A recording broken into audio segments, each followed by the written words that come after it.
E aí, galera do Força Máxima, tudo bom? Professor Flávio Cortá na área para mais uma aula de biologia, ok? Essa aula aqui sobre metabolismo energético, uma aula preparada de forma específica para a primeira série militar. Porém, esse tema também é muito cobrado na terceira série regular e militar da nossa escola e de várias outras instituições e também quando você vai fazer lá o seu concurso público na área militar ou até mesmo o Enem, ok? E a UERJ aqui no Rio de Janeiro, por exemplo, é um tema bastante recorrente que causa algum medo, assim, em determinados alunos e a gente vai tentar fazer com que isso fique lá para trás, você se sinta seguro na hora de resolver lá as suas provas, tá bom? Vamos começar? Por que essas duas fotos aqui? Uma foto, né, do Arnold Schwarzenegger malhando aqui, gastando bastante energia, numa outra ele tentando repor essa energia, se alimentando, né? O lanchinho dele aqui tá bem razoável, né? Alguns hambúrgueres aqui e tudo mais. E aí, por quê? Por que essas fotos estão aqui? Para que a gente entenda o significado da palavra metabolismo. Vamos dar uma olhadinha? Dá uma olhadinha aqui comigo aqui, ó. Metabolismo é dividido em duas etapas, ok? Existe aquela em que moléculas menores podem se unir para formar moléculas maiores, onde haverá o armazenamento de energia. Nesse momento nós dizemos que está acontecendo o anabolismo. Um exemplo é a fotossíntese, né? E a quimiossíntese que a gente vai ver daqui a pouco. Na fotossíntese, a planta utiliza gás carbônico e água para que os seus átomos possam ser rearranjados para formar a glicose. E a energia que é absorvida da luz do sol fica armazenada ali entre as ligações de carbono. Nesse momento está acontecendo o anabolismo. Mas, por exemplo, uma planta não faz só fotossíntese. Uma planta também respira, né? Ao contrário do que muitas pessoas pensam, né? As plantas também respiram. E eu estou falando aqui da respiração celular aeróbica, que é o quê? Lembra daquela glicose produzida na fotossíntese? A energia está guardada nela, né? Se ela for quebrada, moléculas menores são originadas, outras substâncias são originadas, e aquela energia é desprendida para as atividades, para as funções vitais daquele ser vivo, ok? Poderia ser da planta que eu estou citando, ou desse gatinho que está fazendo uma atividade física ali, você que está descansando aí no seu sofá ouvindo essa aula, está pensando sobre o que você está escrevendo, tudo isso gasta energia. Então, quando há quebra de moléculas grandes para a formação de moléculas menores e o desprendimento dessa energia, nós dizemos que está acontecendo o catabolismo. Foi? Tranquilo, né? Dá uma olhadinha. Vamos continuar. Aqui é um resuminho da fotossíntese, que a gente vai ver muito mais a fundo, né, esses dois processos, e a respiração. Esse é o cloroplasto, a organela especializada em praticar esse processo. Aqui dentro estão os tilacóides, daqui a pouquinho eu falo mais sobre eles.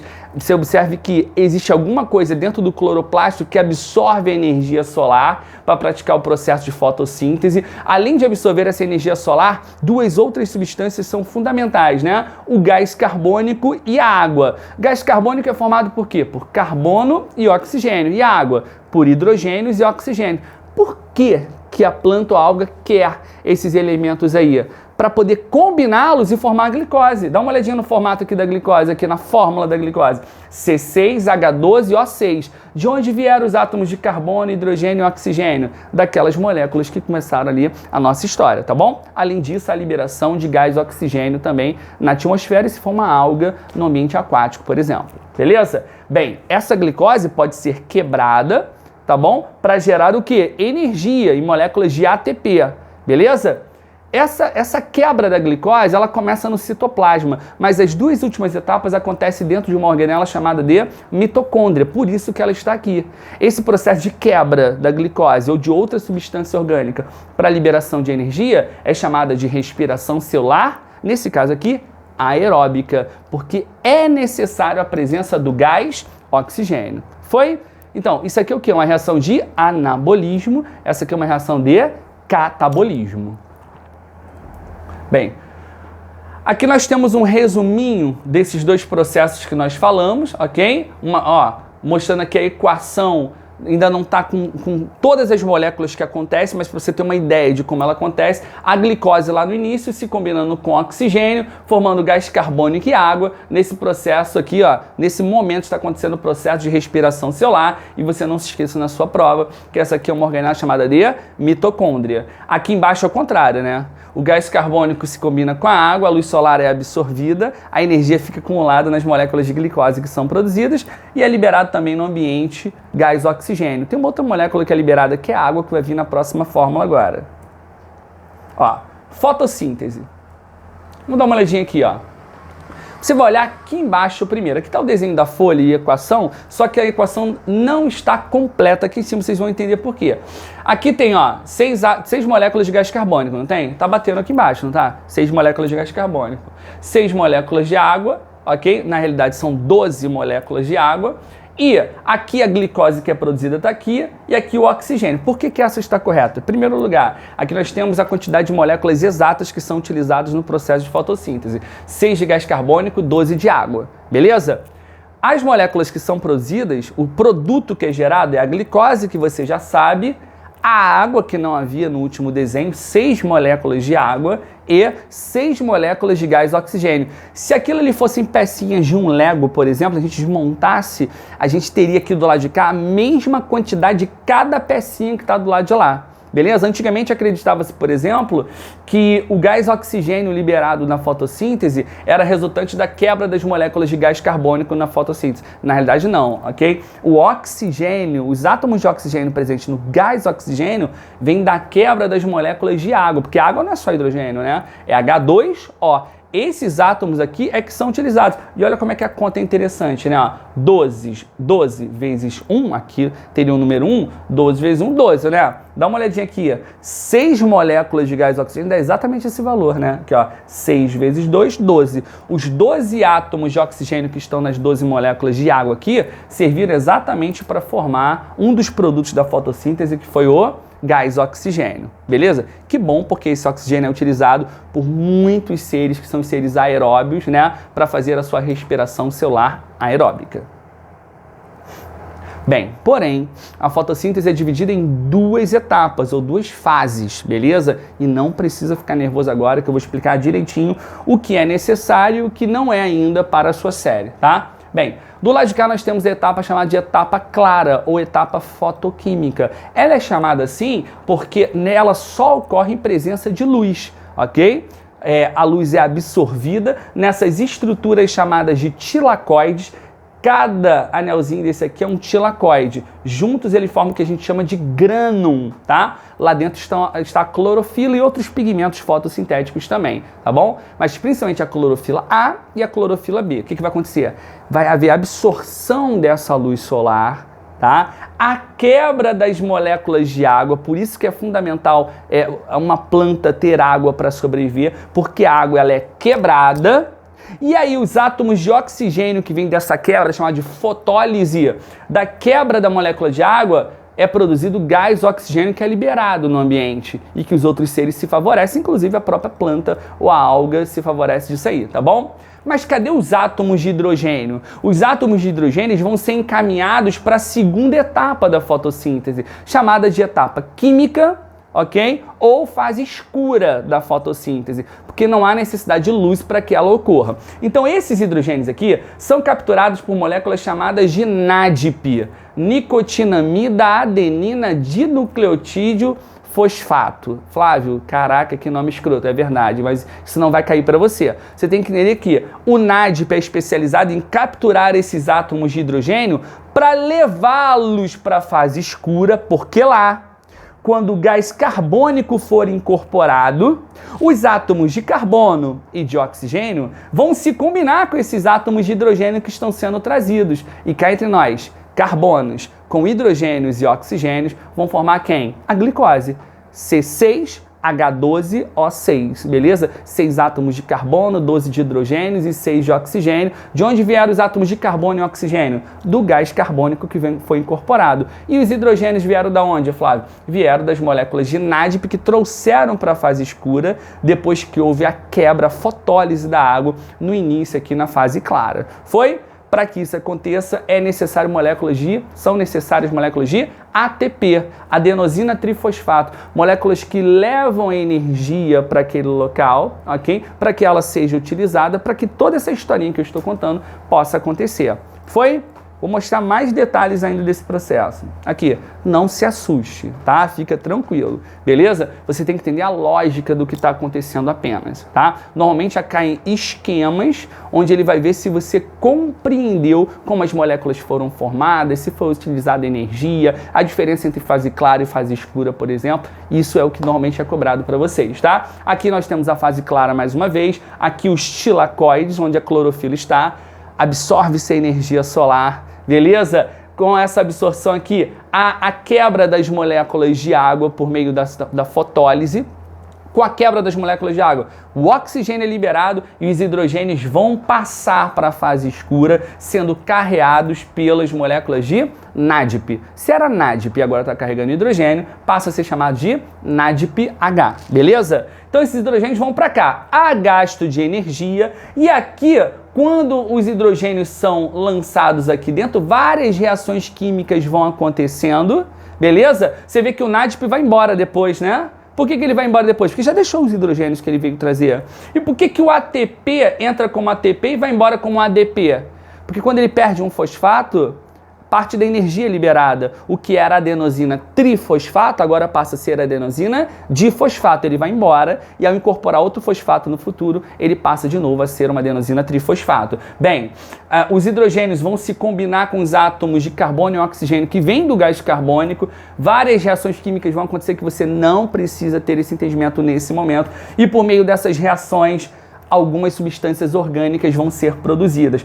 Pode ser a glicose, Flávio? Pode, normalmente é ela que cai para vocês, mas poderia ser uma outra substância orgânica, como aminoácidos ou ácidos graxos, por exemplo. Aminoácidos que vão formar proteínas depois e os ácidos graxos que vão formar lipídios, beleza? Para você fica valendo a glicose, que é um carboidrato. Ué, Flávio, mas por que o cara escreveu amido aqui? Porque se tu juntar 1.400 glicoses, juntou 1.400, você forma um polissacarídeo chamado de amido, que é a base da reserva energética das plantas, por exemplo, tá bom? E forma alguns tecidos e tudo mais. Tranquilos? Foi fase clara, necessidade da luz solar, também chamado de fotoquímica, e fase escura, ou simplesmente fase química, onde a glicose propriamente é construída, tá?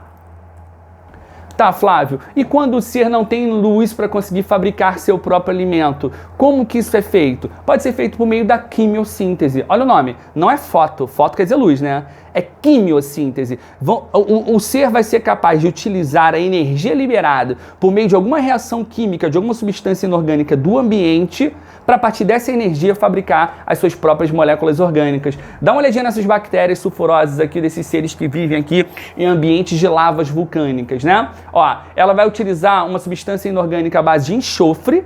Quando essa substância sofrer uma oxidação, a energia liberada dessa oxidação é que vai ser utilizada, e não a energia do Sol, mas a energia da oxidação dessas substâncias inorgânicas. Essa energia vai ser utilizada e aí vai ser incorporado gás carbônico, ok?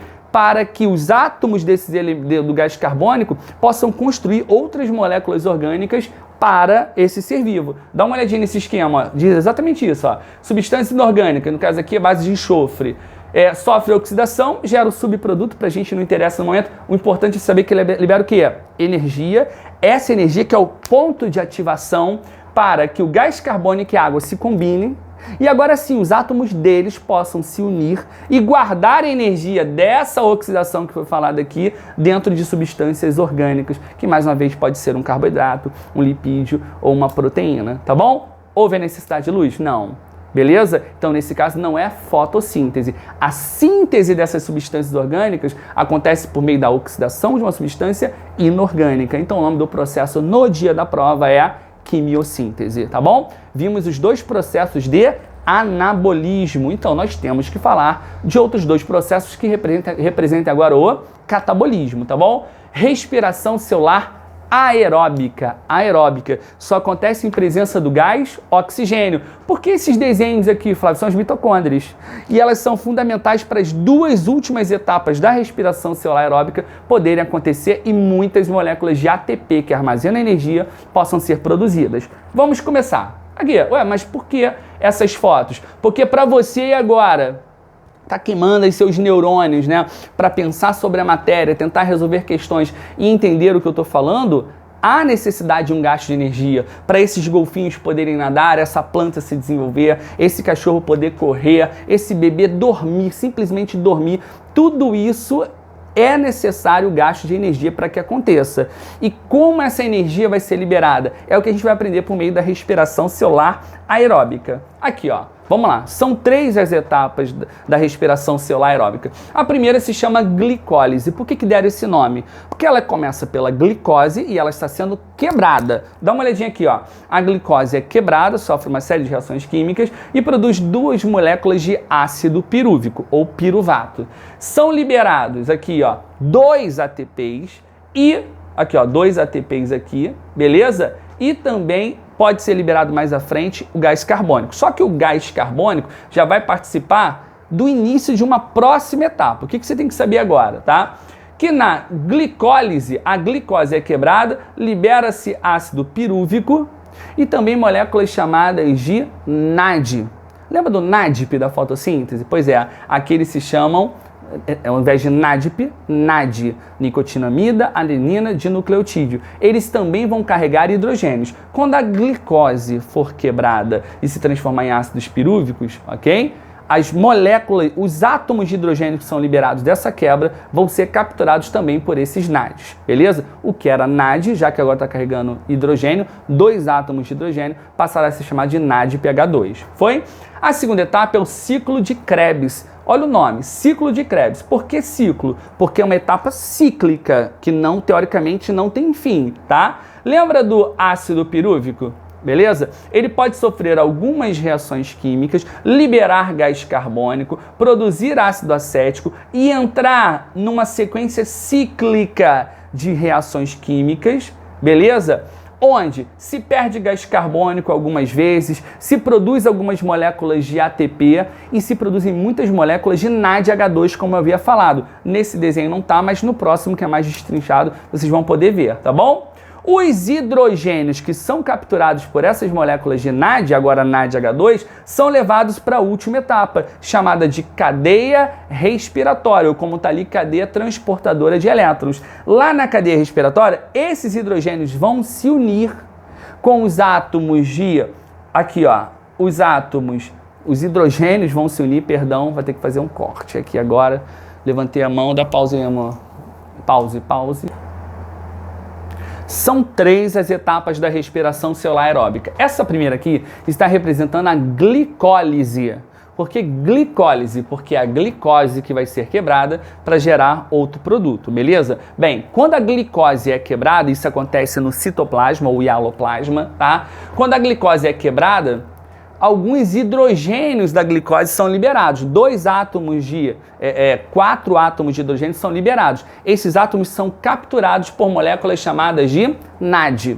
Veja bem, cada NAD carrega 2 átomos de hidrogênio. Se aqui eu tenho 2 NADs a gás, quer dizer que aqui multiplica por aqui, a gente vai ter o quê? 4 átomos de hidrogênio, tá bom? Então são 2 moléculas, cada um NAD carregando 2 hidrogênios. Então a glicose, que aqui tinha 12 átomos de hidrogênio, agora passa a ter 8, né? Porque cada NAD desse está com 2 átomos de hidrogênio. Para que isso aconteça, olha o que acontece aqui também. A formação aqui, ó, ok? 2 ADPs se juntam com fosfatos e formam 2 moléculas de ATPs. Então também são produzidas 2 moléculas de energia aqui que ficam armazenadas nesses ATPs aqui. Então o que aconteceu? A glicose foi quebrada, 2 NADs H2 foram produzidos e 2 moléculas de ATPs também foram produzidas nesse processo. O que era glicose gerou um produto chamado de ácido pirúvico. 2 moléculas de ácido pirúvico. A historinha que eu vou contar aqui é o que acontece para uma molécula. O que acontece para uma molécula de ácido pirúvico estará acontecendo para outra. Vamos dar uma olhadinha, tá? Tá vendo o ácido pirúvico? Aqui ele está sendo chamado de piruvato, né? Beleza, ou piruvato na língua portuguesa. Olha aqui, o piruvato sofre uma série de reações químicas, você não precisa saber elas de cor, mas há a liberação de gás carbônico e a incorporação, ok, de uma substância chamada coenzima A. Quando há liberação do gás carbônico, quando há interação da coenzima A e o NADH rouba parte dos hidrogênios dessa molécula, esses 3 fenômenos fazem surgir aqui outras substâncias que entram no que nós chamamos de ciclo de Krebs. Não está escrito aqui, mas a primeira substância que a gente encontra aqui é o ácido cítrico. Em alguns livros ou na internet a gente pode ver às vezes que ao invés do cara chamar de ciclo de Krebs, o cara chama de ciclo do ácido cítrico. Porque a primeira substância que começa o processo aqui é justamente dele, o ácido cítrico, tá bom? Como que ele surgiu? Primeiro, a incorporação da coenzima A, ok? Perda de átomos de hidrogênio e liberação de átomos de carbono e de oxigênio que formaram o gás carbônico. Quando a coenzima vai embora e ela entra no ciclo, forma-se o ácido cítrico e muitas reações químicas acontecem aqui. Muitas. O que você precisa saber na sua série, tá bom? Que é a liberação de gás carbônico, você vai ver por que é importante saber isso daqui a pouquinho, tá? A liberação de gás carbônico aqui nesse processo, a formação de 3 moléculas de NADH, aqui ó, 2 aqui, beleza? 3, mas foram as primeiras a serem produzidas? Não, né? Aqui em cima tem mais uma, né? Uma antes de começar o ciclo propriamente dito e outras 3 aqui. Você vai perguntar, para onde que vai isso, Flávio? Para que serve isso? Vai para a terceira etapa da respiração que nós vamos ver em instantes, tá bom? Também é produzida uma molécula de ATP e olha para cá, ó, uma molécula de FADH2. O que é o FADH2? Tem o mesmo papel do NAD, ok? Enquanto o NAD transporta hidrogênios, o FAD também transporta. Você só vai ver que lá na frente a quantidade de energia desprendida será diferente. Então conta comigo, um NAD aqui com mais 3 aqui. 4 NADs H2, beleza? Aqui nós temos a produção de uma molécula de ATP e aqui nós temos o que? A produção de um FADH2. Agora esses hidrogênios têm que ser transportados para a terceira etapa da respiração celular aeróbica, que é justamente a cadeia respiratória. Dá uma olhadinha aqui, a parte que eu mais gosto, beleza? Olha lá, o NAD ele chega com os hidrogênios, né? Ó, NAD H2. Por que ele destacou o H2 em branco? Porque você vai ver que esses átomos de hidrogênio vão ser liberados, já com a liberação desses átomos de hidrogênio, isso é o suficiente para se produzir uma molécula de ATP. Aí, os elétrons, porque quando a gente, por exemplo, a gente libera esses hidrogênios aí, beleza? Os hidrogênios vão carregando consigo a carga positiva. Só que se perdem 2 elétrons. Para onde vão esses elétrons? Eles vão sendo transportados na cadeia respiratória, ok? De uma substância a outra. Dá uma olhadinha. A primeira a capturar é um FAD. Bem, se o NADH2 manda 2 hidrogênios para o FAD, o que era FAD vira FADH2. Mas ele não fica com esses átomos de hidrogênio. Ele transfere para o citocromo B. Quando ele transfere para o citocromo B, ele também não fica com os elétrons. Esses elétrons são transferidos para o citocromo C. Do B para o C é suficiente para que haja a produção de mais uma molécula de ATP. Conta comigo, aqui a gente tinha uma, essa já é a segunda, hein? Os elétrons não ficam com C, ele não está afim de ficar com esses elétrons. Manda para o citocromo A. E o A, por último, manda para o citocromo A3. Quando o A manda para o A3... é de novo suficiente para que haja a produção de outra molécula de ATP. Aqui eu tenho uma, aqui 2 e aqui 3. Quantos ATPs são gerados, ok? Quando cada NADH2 chega na terceira etapa da respiração celular? 3 ATPs, beleza? Ué, Flávio, tá, mas cadê os hidrogênios? Cadê os elétrons? Tá aqui, ó. O A também não fica com os elétrons. O que ele tem que fazer, galera? Ele tem que mandar esses elétrons para alguém para finalizar o processo. Você vai entender então por que você precisa de oxigênio para respirar. No final da cadeia respiratória, aparece o gás oxigênio. O gás oxigênio é O2, né? Só que não são os 2 átomos de oxigênio que são utilizados, é apenas um. Por isso ali, meia molécula de O2. E você vai utilizar um átomo. Um átomo de oxigênio recebe esses 2 elétrons. Quando recebe esses 2 elétrons, o átomo de oxigênio fica o quê? Negativo, né? Ele está negativo, com 2 elétrons aqui. Mas lá em cima na história... quem é que foi liberado e ficou com as cargas positivas no início da nossa história? Não foram os átomos de hidrogênio? Eles não estão positivos? Se aqui eu tenho carga positiva e carga negativa, eles vão passar a ter afinidade um pelo outro. E quando 2 átomos de hidrogênios positivos se combinar com um átomo de oxigênio com 2 elétrons ali, vai formar quem, galera? A molécula de água. Então, por que você precisa de oxigênio para sobreviver? Porque se o oxigênio não estiver no final da cadeia respiratória para receber esses elétrons, vai paralisar toda a cadeia respiratória. É por isso que quando tem, por exemplo, um incêndio, as pessoas morrem asfixiadas. Por quê?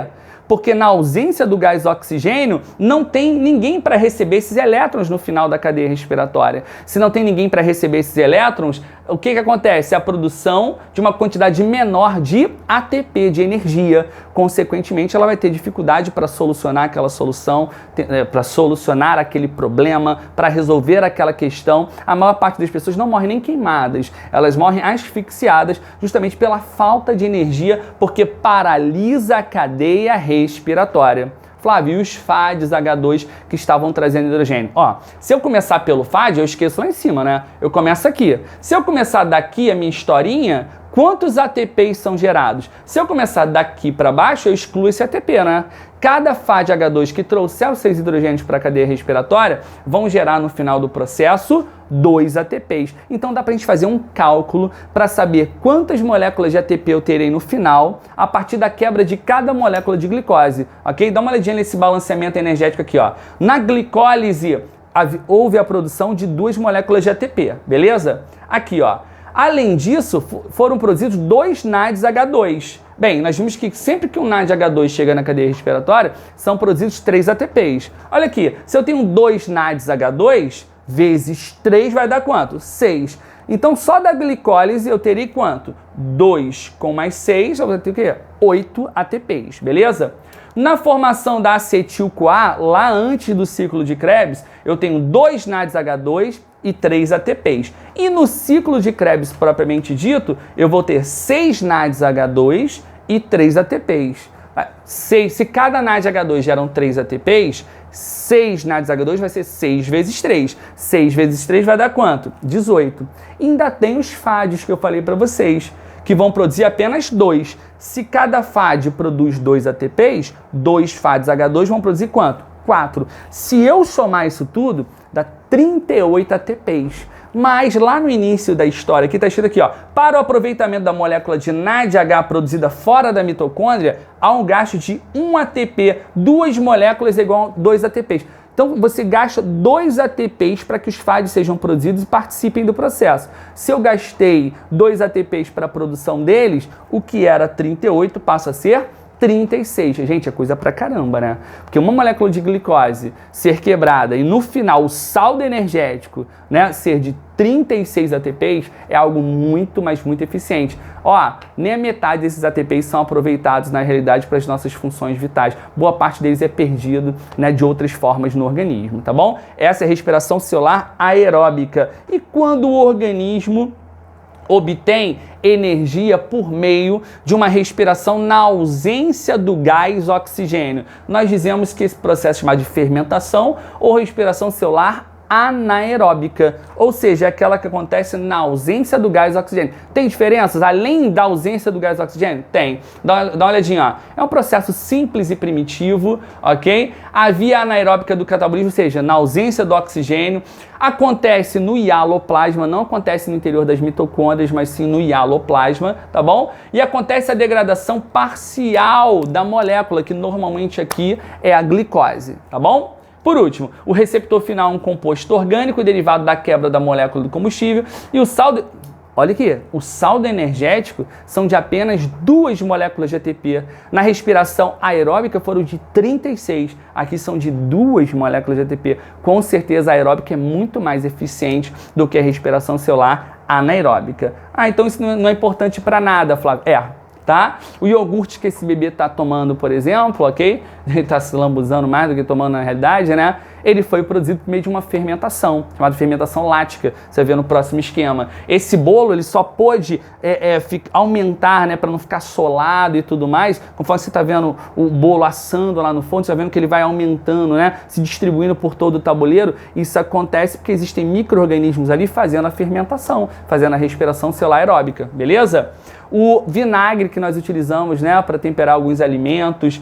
Por que você colocou, Flávio, essa imagem aqui dessa atleta, né, nas Olimpíadas, tendo dificuldade para completar a prova dela? Porque ela teve inúmeras câimbras para conseguir concluir essa etapa aqui dos 42 quilômetros, ok, da prova dela. E as câimbras também são resultados da falta de oxigênio para as nossas células, que para não paralisar o processo de formação de energia, ao invés de fazer a respiração celular aeróbica, fazem a fermentação. Ou seja, tentam gerar moléculas de energia por meio de um processo menos eficiente, mas que ainda vai continuar gerando alguma energia. As dores que nós sentimos quando temos uma cãibra é porque o ácido lático produzido na fermentação é um dos produtos desse processo. E por último, os vinhos, poderiam estar aqui cerveja, por exemplo, que são bebidas fermentadas, onde ninguém colocou o álcool naquela bebida, ok? Se adicionou ali micro-organismos que vão fermentar, no caso da uva, a casca da uva ali, os carboidratos presentes ali. No caso da cerveja tem o lúpulos, tem a cevada, tem o malte, por exemplo. Isso tudo vai ser fermentado e liberado gás carbônico, beleza? E álcool. Ou seja, o álcool foi produzido pelo micro-organismo, não adicionado pelo homem como uma bebida destilada como o uísque, por exemplo, tá? O gás presente naquela bebida também é resultante disso. Por que a massa desse bolo, né, acabou aumentando lá o volume e ocupando o espaço daquela forma? Porque as bolhas de gás carbônico vão empurrando a massa em todos os sentidos, fazendo ela ter um volume maior, o que torna para nosso paladar, né, mais legal. Quando você come um bolo solado ou come um bolo não solado, a consistência do não solado acaba sendo melhor pra gente, tá bom? Flávio, é para decorar tudo isso, vai cair tudo isso na prova? Não, você só tem que entender que o início do processo é igualzinho à glicólise. Dá uma olhada lá, a glicose é quebrada e são formadas moléculas de ácido pirúvico. Também são produzidos 2 ATPs, olha lá, dá uma olhadinha. Também são produzidos 2 moléculas de NADH2, igualzinho à glicólise. Aí, para finalizar, nós temos aqui 3 tipos de fermentação. Se nós seguirmos essa via aqui com a liberação do gás carbônico, nós temos a fermentação alcoólica, onde se produz, por exemplo, o etanol, que é um dos combustíveis que nós utilizamos no carro. É aquele também do bolo que eu contei para vocês, da produção da cerveja, ok? É justamente o álcool que aparece aqui e o gás carbônico que está lá na cerveja, está lá por exemplo, não está nos outros produtos, por que no bolo a gente não encontra o álcool? Come a massa crua. A massa crua não tem um gostinho diferente da massa assada? É porque quando ela ainda está crua, o álcool está sendo produzido. Mas quando o bolo é assado, esse álcool volatiza, ele evapora e, consequentemente, o gosto da massa acaba mudando também, tá? Essa via aqui, ó, onde há a perda de átomos de hidrogênio, que mais uma vez são capturados por, né, NADH aqui, ó, beleza? A gente forma um ácido acético, que é o vinagre que estava na outra imagem. E por essa via aqui, forma-se o ácido lático, não a liberação de gás carbônico. É dessa forma que se faz Danone, por exemplo, coalhadas, né, iogurtes. E é por essa via também que acontece as câimbras, como a gente havia comentado na situação anterior, tá bom? Quantos ATPs foram produzidos?